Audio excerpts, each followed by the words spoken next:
Ya, selamat berjumpa kembali di channel Arketipum 18.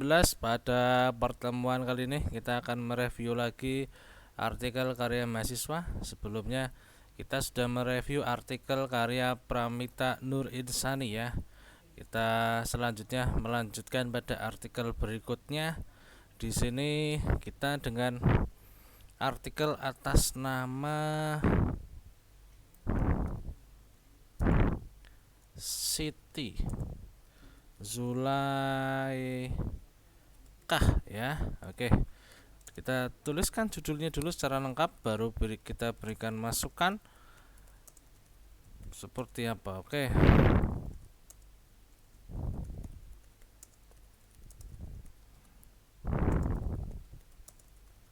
Oke, kita tuliskan dulu semuanya. Oke.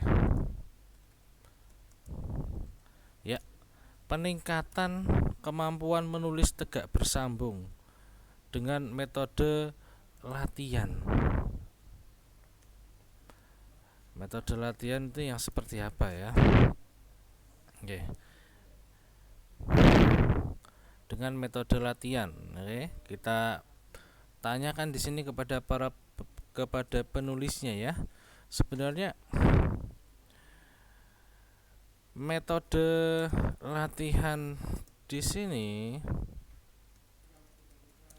bentuknya seperti apa?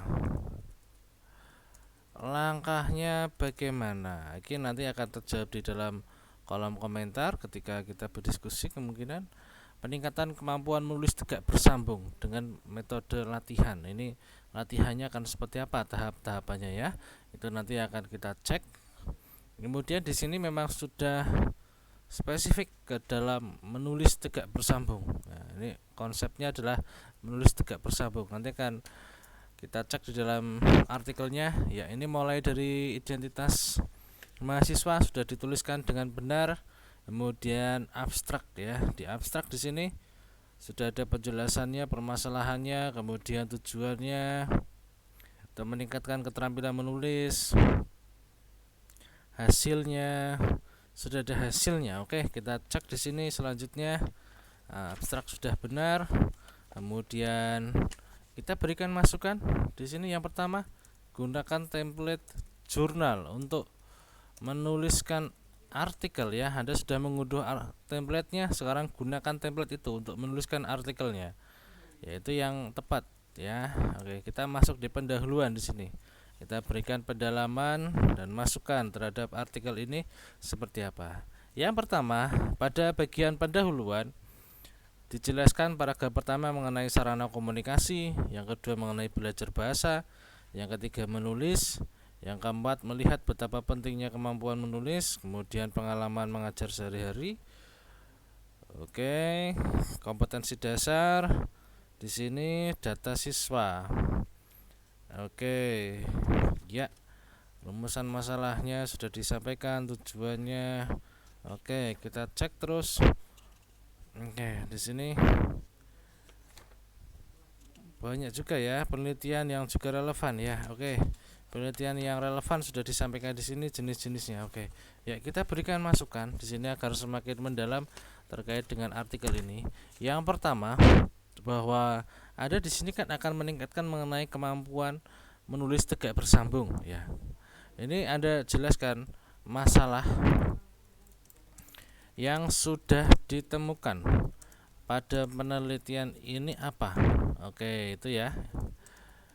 Apa? Misalnya Anda sudah pernah melakukan proses pembelajaran. Di dalam proses pembelajaran tersebut Anda sudah mengetahui faktor-faktor yang mempengaruhi atau kendala dalam proses belajar mengenai keterampilan menulis tegak bersambung. Nah, ini di mana permasalahan itu muncul, dalam bentuk apa? Apakah di sana kesulitannya ketika praktik, atau di sana ketika menyalin, atau di sana posisinya masalahnya siswa kurang paham? Nah, ini silakan Anda sampaikan di sini. Jika Anda perlu, Anda harus melakukan observasi. Ini jika perlu ya. Kemudian wawancara, kemudian ini kelas 3 kok diberi angket. Nah, ini posisinya kurang tepat. Nah, ini sasarannya. Kemudian Anda bisa juga melihat dari hasil pekerjaan siswa. Nah, apakah di sana ada kendalanya atau tidak? Jika ada, silahkan nanti disampaikan. Ini karena posisinya seperti itu. Kemudian Anda di sini ketika masalah-masalah tersebut sudah disampaikan, Anda melakukan atau memberikan solusi ya. Solusi pada penelitian ini menggunakan metode pembelajaran. Metode pembelajaran kenapa penting? Salah satunya di sini Anda harus menguraikan, kemudian menjelaskan mengenai metode latihan. Bagaimana praktik menggunakan metode latihan ini?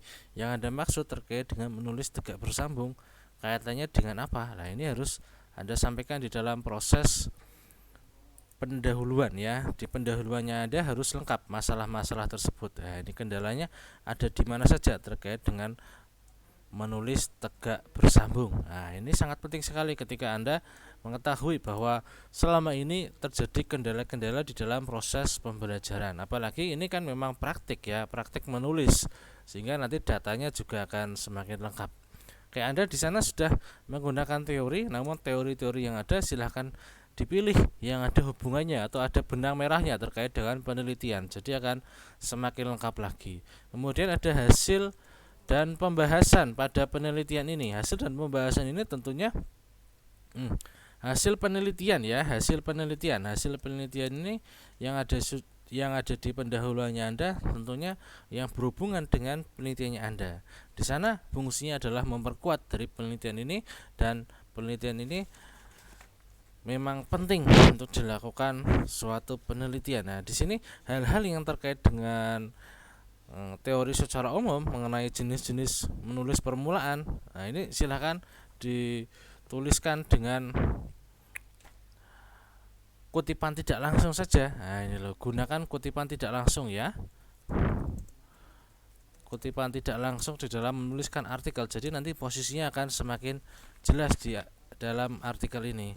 Oke, Anda banyak sekali yang sudah menggunakan kutipan tidak langsung di sini. Namun hal-hal yang merujuknya terlalu banyak ya, di sana silahkan diringkas lagi sesuai dengan kebutuhan di dalam penelitian ini seperti apa. Ya, untuk pendahuluan seperti itu ya, karena di sini sudah semakin lengkap. Untuk metode penelitian di sini sesuaikan dengan template penelitian ya, karena Anda di sini lengkap sekali. Silahkan apa saja yang harus ada di dalam metode penelitian pada artikel ini sesuai dengan jurnal yang Anda tuju, silakan disesuaikan agar semakin lengkap. Kemudian pada hasil dan pembahasan Anda sudah menuliskan menggunakan langkah-langkahnya siklus. Di sini yang belum ada adalah saya ingin melihat data hasil pekerjaan siswanya seperti apa yang Anda tampilkan. Nah, ini penting sekali datanya siswa ketika menulis tegak bersambung di sana. Apakah memang ada masalahnya yang sangat terlihat atau bagaimana hasil dan pembahasan ya.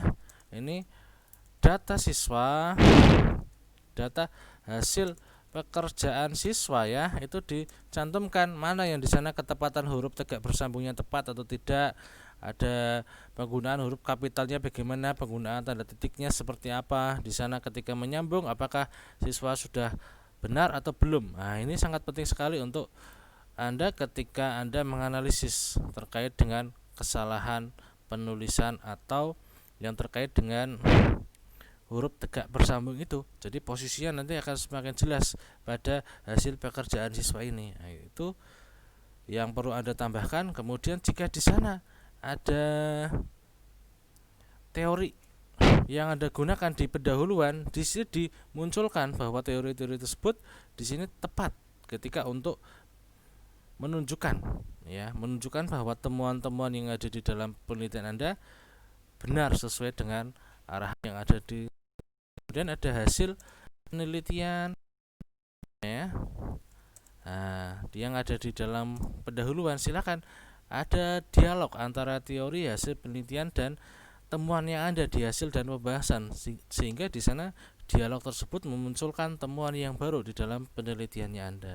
Ya, harapannya semuanya ada di dalam hasil dan pembahasan, baik data hasil pekerjaan siswa, teori, kemudian hasil penelitian sebelumnya.